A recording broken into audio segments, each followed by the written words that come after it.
everybody, this is Alchemist2 and I'm back again with another series review. I just recently watched episode 14 of Friends, and it was, of course, the Valentine's Day themed episode. I hate admitting to this, but I actually have some bad associations with Valentine's Day, and I'm one of those people. I am a lover and I'm not a fighter, and I think that love itself shouldn't be designated just one holiday by its lonesome. It transcends that. And capitalism being what it is, it just decided to cash in on just that whole inclusive factor that we all want as human beings. And I'm not even going to go into a rant about it because it's really trivial and rather paltry. But anywho, the episode in and of itself, I really enjoyed. I thought it was absolutely hysterical, particularly the part where Rachel, Phoebe, and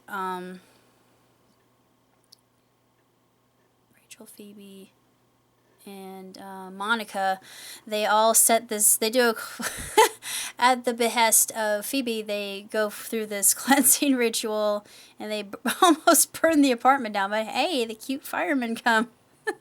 And then we learned that they're a bunch of jerks at the end, but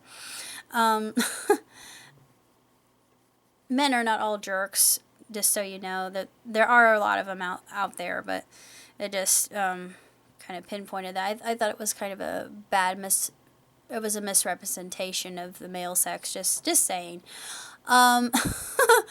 Joey and Chandler and Ross, they all get their dates, and of course Ross goes to Benihana, and he sees his ex there, and then they realize they still have a flame between them, but she says, you know, that thing that I said that we had to put a pin in, it's time to take the pin out. And I thought, oh, well, she has a new life, and sadly it does not really include Ross.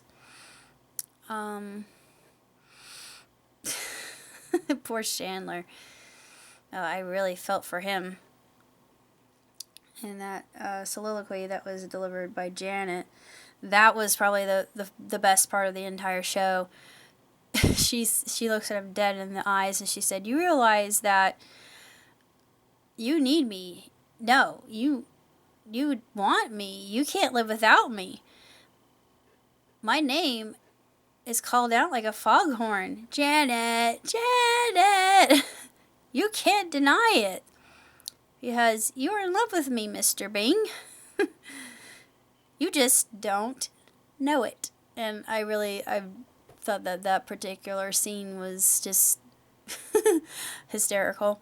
And of course, Joey's just sitting in the back going, kind of innocently, because he actually wanted her to break up with her, and he got this really slinky babe to go out with him and left behind his credit card like a moron. But still, it was a really good episode, and based on that particular experience, yeah,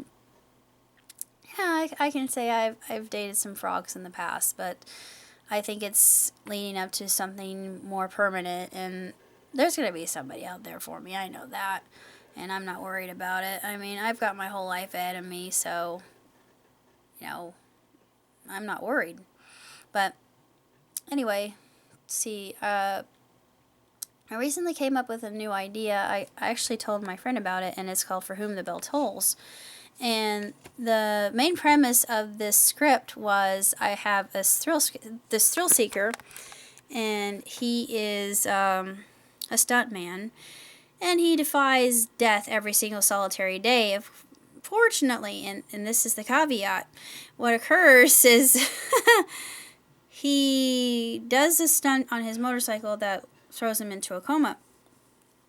However, he's not brain dead, and he never had the time to draw up a living will due to the fact that he's always been so occupied. But as his family, who love him and care for him immensely, they decide to write up a living will and keep him on life support because they feel like a miracle is going to occur. Well, later it does, spoiler alert, but he finds himself in limbo, and while there he befriends death. And death is actually a really chill character. He's really laid back, and I'm kind of basing him off Bill and Ted's Bogus Journey. He's actually not such a bad guy.